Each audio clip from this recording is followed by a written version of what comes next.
आप सभी को नमस्कार। आज हम अजंता के भित्ति चित्र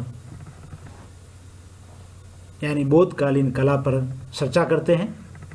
यह कला 200 ईस्वी पूर्व से लेकर 700 ईस्वी तक निरंतर रही। कलाकारों ने एक ही शैली में, एक ही स्टाइल में चित्रांकन किया, जो आज भारतीय चित्रकला का एक शास्त्रीय स्वरूप लिए हुए हैं। ये गुफा चित्र, मूर्ति और स्थापत्य कला का एक संगम है। इसमें स्थापत्य भी बहुत अच्छा और शानदार तरीके से है। आप देखिए कि ये पूरी पहाड़ी को काटकर बनाया गया है। यहाँ कहीं भी प्रकार का कोई पिलर खड़े नहीं किए हैं, न कोई सीमेंट लगाई गई है, न कोई रेती का उपयोग किया है। ये इस पूरे पहाड़ को काटा है और काट कर यहाँ जो है पिलर खड़े, उसी में से ही चारों ओर से काटकर पिलर तैयार किए गए हैं, उसी पहाड़ी के ही। और उसके अंदर मूर्तियाँ भी बनाई गई है और खाली दीवारों पे चित्रकारी और अलंकरण का कार्य किया गया है। ये आप देखिए, इसी तरीके से इसमें यहाँ देखने के लिए लाखों विदेशी पर्यटक इस कला के दर्शन करने आते हैं, इस कला संगम में पहुँचते हैं। ये देखिए, इसमें ये जो पिलर है, ये पिलर अलग से नहीं है, ये उसी ही पहाड़ी को काटकर बनाए गए हैं। और बीच का जो स्पेस है उसमें मूर्तियां बनाई गई हैं और भी जो खाली स्पेस है उस पर अलंकरण किया गया है। अजंता के भित्ति चित्र महाराष्ट्र के औरंगाबाद जिले में है। यह एक वहाँ सतपुड़ा नामक पहाड़ी है, जहाँ बागोरा नदी का घुमावदार मोड़ है। वहाँ पर 250 फीट की ऊंचाई पर लगभग 30 गुफाओं का निर्माण किया गया है। यह गुफाएं 600 गज के क्षेत्र में पूर्व से पश्चिम की ओर फैली हुई हैं। गुफाओं में पूजा स्थल, चैत्य, जो साधकों के निवास के लिए विहार बनाए गए। चैत्य की ऊंचाई विहार से अधिक है तथा उसका प्रवेश द्वार सुसज्जित किए गए हैं। अजंता गुफा नंबर 19 सबसे बड़ा चैत्य है।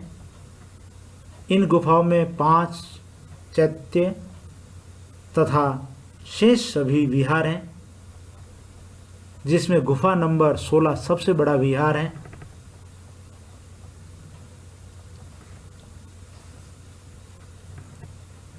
इन गुफाओं में गुफा नंबर 1, 2, 9, 10, 16, 17, 20 और 26 में आज भी कला के उत्कृष्ट नमूने हमें देखने को मिलते हैं। अजंता गुफा चित्र भारतीय कला का शास्त्रीय स्वरूप कहा ही जाता है। गुफा चित्र बौद्ध धर्म के प्रचार प्रसार के अतिरिक्त कला के उच्च आदर्शों को तत्कालीन राजा महाराजाओं के संरक्षण में कलाकारों ने अपनी साधना को साकार किया। अजंता की यह गुफाएं 200 ईस्वी पूर्व से प्रारंभ होकर 500 ईस्वी तक निर्माणाधीन रही। इन गुफाओं में सबसे प्राचीनतम गुफा संख्या 9 एवं 10 को माना गया है तथा सबसे बाद की गुफा नंबर 1 और 2 का निर्माण किया गया है। अजंता की यह गुफाएं वाकाटक, सातवाहन, चुंग, कुषाण, चालुक्य, गुप्त आदि राजाओं अर्थात राजवंशों के सहयोग एवं उनकी कला के प्रति अभिरुचि का ही परिणाम हम मान सकते हैं। अजंता की गुफा की खोज के बारे में अगर हम चर्चा करते हैं, बात करते हैं,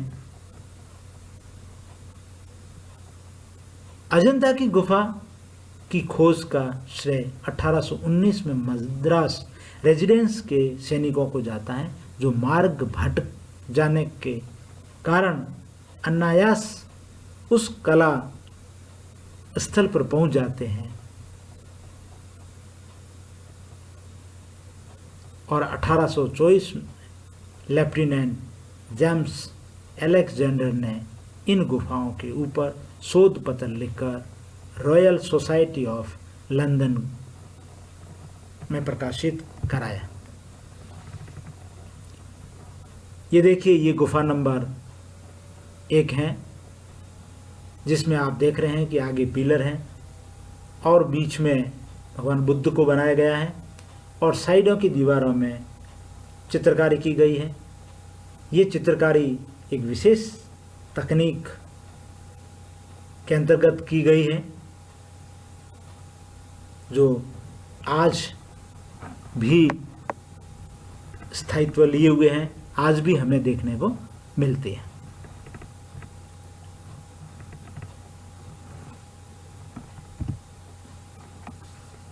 भित्ति चित्रों के विषय पर अगर हम चर्चा करें, विषय की बात करें, तो अजंता बौद्ध धर्म का मुख्य केंद्र था। अतः इन गुफाओं में बौद्ध धर्म के अतिरिक्त किसी अन्य धर्म से संबंधित चित्रों का समावेश देखने को नहीं मिलता है।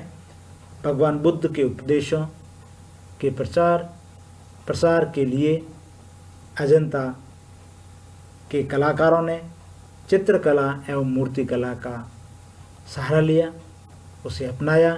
अजंता के चित्रों से ज्ञात होता है कि इन चित्रों का आधार भगवान बुद्ध के उपदेश, जीवनी एवं जन्म जन्मांतर की कथाओं का चित्रण किया गया है। वाचस्पति गैरोला ने अजंता चित्रों के विषय को 3 भागों में अध्ययन की दृष्टि से बांटा है। इसके 3 विषय, जिनमें अलंकारिक, रूपभेदिक और जातक कथा आती है। अलंकारिक का मीन्स है जहाँ पूरी गुफा के अंदर जहाँ कहीं भी खाली स्थान है, वहाँ पर डेकोरेशन किया गया है, आलेखन किया गया है, अलंकरण किया गया है।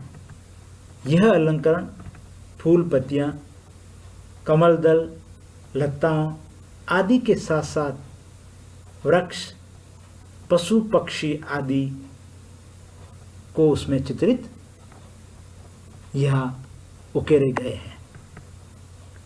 रूप भेदी के अंतर्गत ऐसे विषय आते हैं जिसमें बुद्ध के दार्शनिक एवं धार्मिक स्वरूप तथा पदम पाणी, वृजपाणी, बोधिसत्व, अवलोकितेश्वर आदि के रूपों के साथ बुद्ध के जन्म से मृत्यु तक के विषय, विविध पहलुओं तथा माया देवी का स्वपन, बुद्ध जन्म, विवाह, ग्रह त्याग, बोधिसत्व की प्राप्ति आदि का वर्णन इसी के अंतर्गत आता है।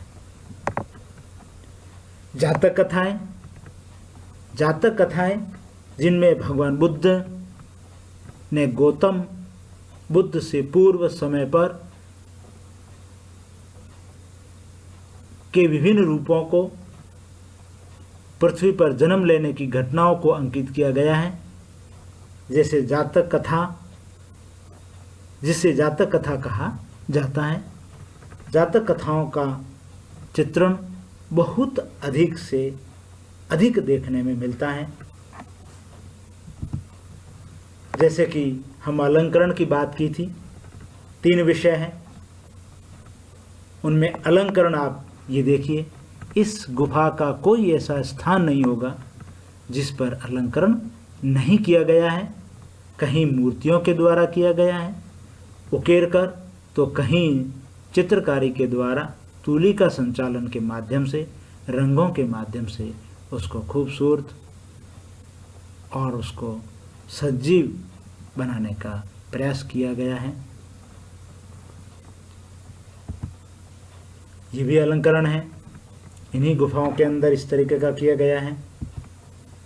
ये रूप भेदिक, जहाँ हम रूप भेद की बात कर रहे थे, ये पद्मपाणि चित्र हैं जो आज भी हमें इन गुफाओं में देखने को मिलता है, जिसमें भगवान बुद्ध के फेस पर एक आध्यात्मिक प्रभाव को अंकित किया है। आध्यात्मिक प्रभाव लिए हुए ये चित्र हमें दिखाई देता है। जातक कथाएं, ये इस तरीके की कथाएं पूरी दीवारों के ऊपर बनाई हुई है। इसके लिए कोई सीमांकन नहीं किया गया है कि एक कथा के बाद दूसरी कथा के लिए सीमांकन की परंपरा इसमें नहीं रही है। कंटिन्यू, निरंतर रूप से ये गुफाओं पे चित्रांकन किया गया है।